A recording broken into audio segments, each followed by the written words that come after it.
Good morning. Welcome to episode 47 of Hanging by a Thin Thread. I'm Shelley from the Kansas City area, and welcome to our podcast. If you're new here, welcome aboard. This is a place where we talk about all things knitting, crochet, spinning, weaving, and even occasionally sewing. We used to be called Knittings and Sewings, but I found that I don't do near as much sewing as I would like, so anyway, we do a combination of things at various times. To start off with, I always like to tell you what I'm drinking. We're getting to a fallish kind of cooler time of year here already. And I'm drinking Stash's cinnamon vanilla tea this morning. I really like that tea. So I highly recommend it. It also has the advantage of being decaf.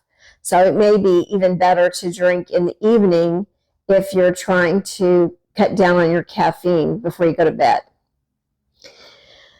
Today, I want to start by talking about a sock I completed. Usually I'm trying to wear something I finished. I do make a lot of garments with my knitting and crochet, and I also hope to be doing more sewing of garments this fall. So for those of you who are sewists, I'm not an extremely good sewist by any means. I'm pretty basic, but I hope to be showing you some more sewing things later on this fall. But in the meantime, what I have completed, I haven't gotten a lot done the last few weeks, but I did complete the first sock of the Rhinebeck Roomies sock by the Crazy Sock Lady. Kay Litton is her name. So I will put a link down in my show notes if you happen to want to do a sock like this. This was a summer make. I started it this summer in July, and I really found the patterning very interesting. I liked it. It was a 4-row pattern repeat, and that pattern repeat is done all down the top of the sock. You have your ribbing at the top, and then, of course, the bottom of the sock is stockinette. I did a contrasting color on the heel and toe, and the yarn was from an indie dyer named Jim States Yarn. And so I really like this combination of color. I like the little pop of mint. Adds a little summery touch, but I think the colors in general are going to be good to wear in the fall as well as late this summer here. We're already into fall, I think. But anyway, this is one. I made one of these. I have not made the second yet because what I did was decide to pivot to the Summer Lee. I talked about her last time in my last podcast. The Summer Lee has written a sock book, and I understand she's getting ready to release a second sock book soon. I've become just really fascinated with Summer Lee and the way that she combines different colors and balls of sock yarn. A lot of times she will take single color rather than the variegated that I've did in this other sock I just showed you. A lot of times she will take different sock yarns, different colors, and just use a little bit of each to do some color work, like she did in her Cuff Club Volume 1. She had you go out and get some different single color sock yarns that you could intersperse in different socks. And for me, I have a smaller foot, so I can, if I knit a whole pair of socks on a ball like this, which I'm going to show you, on a ball like this, I literally will, even doing the whole pair of socks, I'll only be halfway through the ball because I do have a small foot. Now the reason I stopped the other sock was to work on her August or the first monthly release of her Cuff Club 2. This is going to be one focusing more on texture, I believe, whereas the first whole year was focused on color work. And I did not subscribe to Cuff Club 1 that first year. My friend Carolyn did, and she made several of the socks. They were really cute. And so I may be dipping into Cuff Club 1 because now I've bought that group also.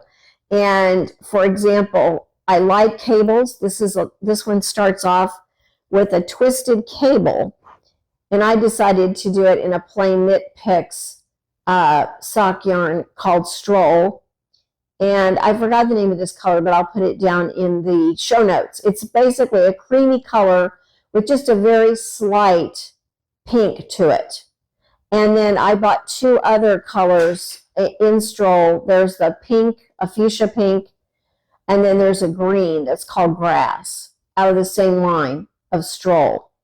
Very soft fingering weight yarn. So I've just started so far with the first 3 rounds of the twisted ribbing. I think I have 2 more rounds of this to do, and then I'll start into the part where it does the little color of the flower. So I decided to get right into this because I liked these socks, and I wanted the combination of both the twisted rib with the little sock flower part on the cuff. So I'll let you see these next time. Hopefully I will be farther along, but I am impressed with Summerlee and her sock designs, and I'm probably planning on, for my budget, getting some more Knit Pick Stroll yarn in various colors. But I believe that if there's a lot of texture this year, I like some cables, but I'm not all about cables. I think I'll probably be dipping back into her volume 1 for some of the color work in the other socks. I may occasionally do some of these textured ones, but like I said, I'm really interested in moving on into, I make about 1 sock every quarter maybe. 1 set of socks. And I also want to get back and do that other Rhinebeck Roomies sock to complete it as well. But hopefully I will have some Halloween socks maybe in the future. And that's what I'm looking forward to, having 1 pair of Halloween socks. So that's kind of my sock making progress right now. I want to take a moment here to talk to you a little bit about a very upsetting thing that happened this summer, late this summer, just a few weeks ago. Because always joining me is my dog Walter. Many of you have seen him if you watched my past podcasts. He's been in almost every single one from the very beginning for the past 2.5 years. He's been our beloved dog for the past nearly 6 years. He was a rescue dog. And when we got him, he was about 4 years old. So he's lived with us, for almost 6 years. And I want to tell you, first of all, I have to let you know, and I've had to record this like 3 times. So hopefully I can get through this without being too emotional like I was in the last 2 takes. But I need to tell you that he did pass away very quickly of a fast-moving lymphoma. And luckily, he didn't suffer for long. It was very, very aggressive. And he had had a well dog visit checkup in May. It seemed fine then. There was nothing detectable. But from what I understand, this lymphoma, this T-cell variety he had, moves very, very, very aggressively. And so the blessing of it was that he seemed fine through most of this year and the summer up until early August. And so I do want to let you know that he's always my little companion in these videos. And so I wanted to let you know why he will no longer be here. Because he is no longer here. And I don't want to talk about any of the details about it, because every time I do, I just get too upset to talk about it. But I do want to tell you that how we got him was he was a rescue dog, and we had just lost our previous dog, Charlie, who was a Boston Pit mix that we had rescued also.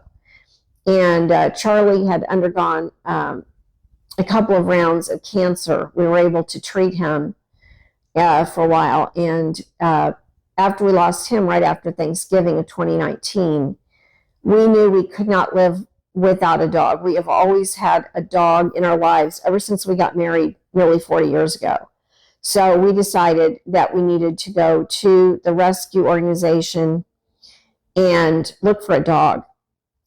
And we had thought that we would get a larger dog, which we'd had in the past. And Bob just had in mind that, it would be good to get a larger dog.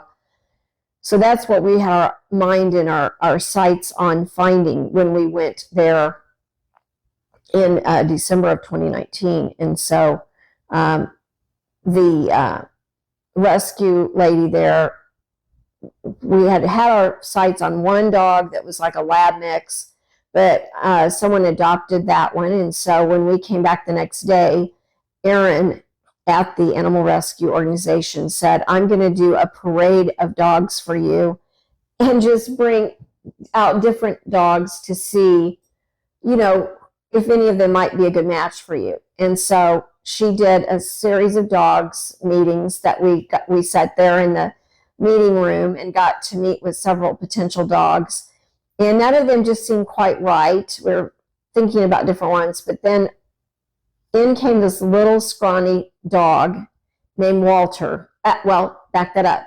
At the time, his name was Prince. I ruined my own story there. His name was Prince. That's what the shelter had named him. And he had a little top knot sticking up, this crazy cute little top knot that looked like a little mohawk. Most of his body was red. He looked like a red fox. But his face was very white. So I didn't know. He looked like kind of a grumpy little old man when he came in.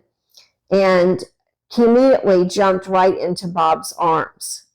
Like a lot of dog stories, many of you have had that experience where you just know the right dog and it just feels right. You just have that gut feeling. And that's what we had with Prince. But right away, when she told me his name was Prince, and he was underweight, he was about 16 pounds. They said he should be about 20 pounds.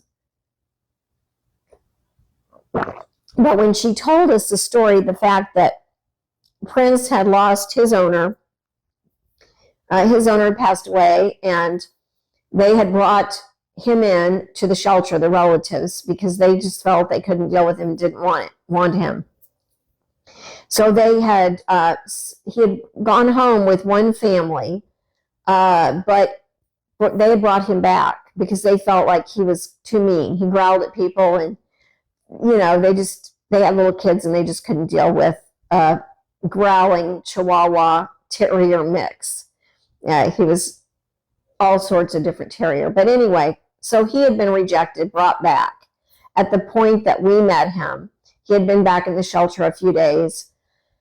And so right away we took to him. And I said, how old is this dog? Because he has such a little white face. And he looked so serious. And, I thought he was probably a senior dog, which would have been okay.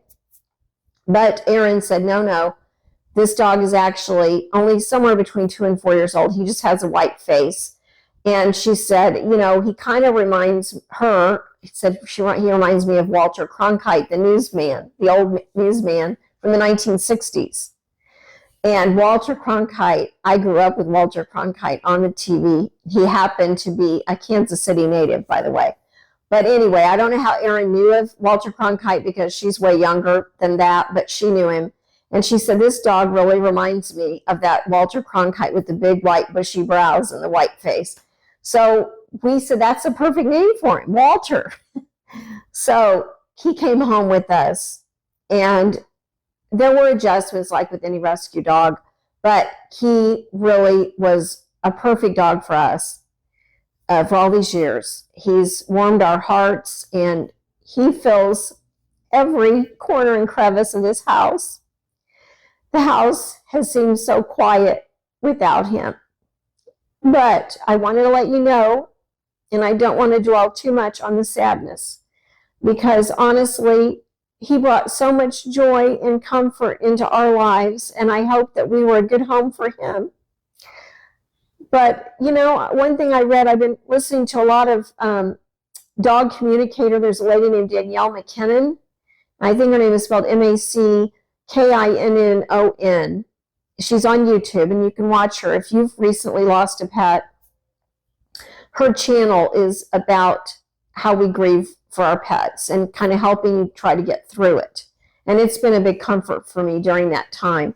The one thing that she said at one point was, every dog story is a love story with a sad ending.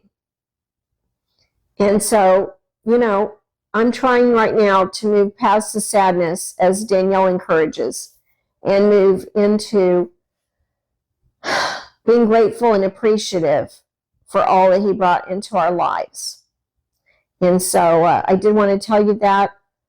I had no other way to tell you. It's just, it is a sad story. And I'm just hoping that, again, that we focus on the positive.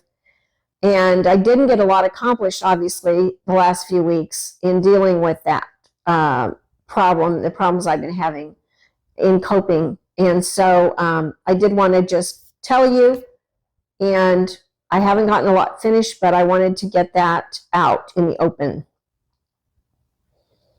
So any of you who love pets and animals like I do, just hug your pet ever tightly, and be grateful for all that they bring into all of our lives.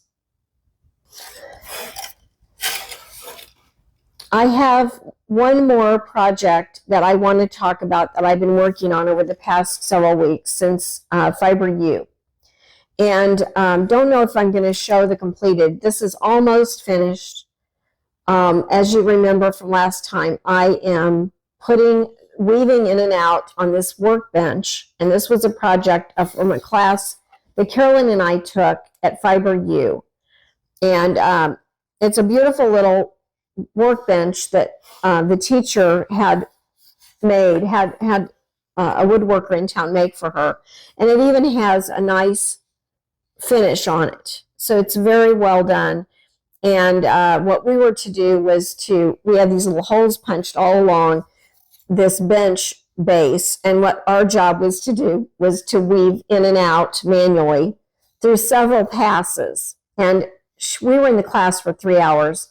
By the end of those 3 hours, my back was killing me. We were standing up with this on the table, and we were hitting each other with the little streams we had of, here we go, the straw. I don't know if I can show you this or not.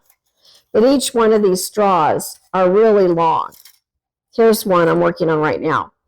And I've gotten all the basic, at this point, we left the class with very little done, because in 3 hours, it's very time consuming. And in 3 hours, all I'd done was one pass through the holes. And then I was working on my first crossways pass. And then we had to stop and take it home to finish it. She gave us the materials to go home and finish it.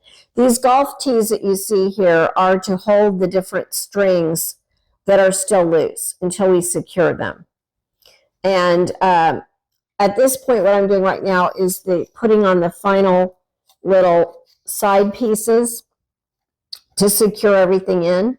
And what I have left to do, look at this on the back. In knitting and crochet, we talk about weaving in the ends and what a pain it is to weave in the ends. Well, let me tell you, weaving in these ends, what we're going to be doing is not weaving, but we're tying. And in some cases, we might have to glue them.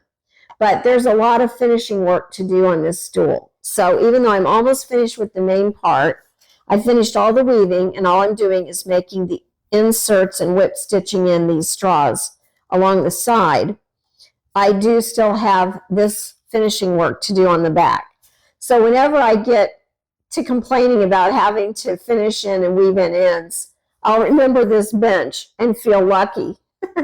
Much more lucky to weave in a few flexible yarn ends than to work with this straw. It's a much easier task than to weave in straw. So I can say safely that even though I'm going to really enjoy having this project finished, it's a gift for Bob, my husband. He's going to use it as a little footstool, and you can sit on it because it's pretty strong. With all this weaving and interweaving, it's pretty strong. So he would be able to sit on it also. But I think anyway, it's a gift for him. And it was well worth doing it. I'm going to end up with a very finished product that I'm very proud of, a nice gift for him that'll last the rest of our lives. And they'll probably be a hand-me-down into future generations. But I did want to tell you that, in all of the work that I did on this, Carolyn and I both made one, and hers has been finished for a while. She's kind of stepped me through some of these last stages because, frankly, I really didn't get it in the class. I got part of it, but it was my own, just totally a new field to me, a new craft. And it's one that I don't think, in all honesty, I'll probably pursue. And I know that Carolyn said she wouldn't either. This is her one and only caning project. But it has taught me a lot. And I persevered through it, even though I wanted to give up so many times from the very beginning. But it's been a good exposure to a whole different type of project in crafts. I've never done this. And so it was good to see a new, totally different experience that wasn't exactly fiber crafts. And I admire anyone who does caning. For those of you who do it, it's become a lost art for good reason. It takes a lot of precision. It takes a lot of patience. You have to soak the brittle straws. So it's taught also the value of flexibility, because these straws have to be supple and moist and flexible, or they'll just break. So it takes a lot of patience in the process of doing it. And I've come to appreciate those cane chairs that we used to have when I grew up. The whole process of making those things, I have a new appreciation for it. And every time now that I see a rocking chair with that cane bottom or back, or anything with caning, I really have a newfound appreciation for the makers of those pieces.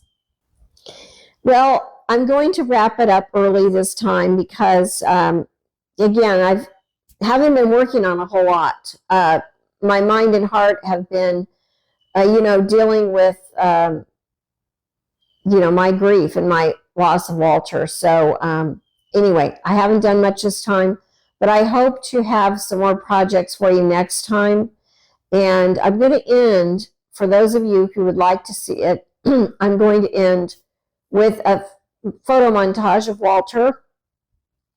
And anyway, I thank you for joining me. It's a sad note this time, but hopefully things will be more upbeat next time. And I want to, again, thank you for being a part of our podcast and for joining me again. Until next time, like I always say, love what you're making and wear what you make. Bye, everybody.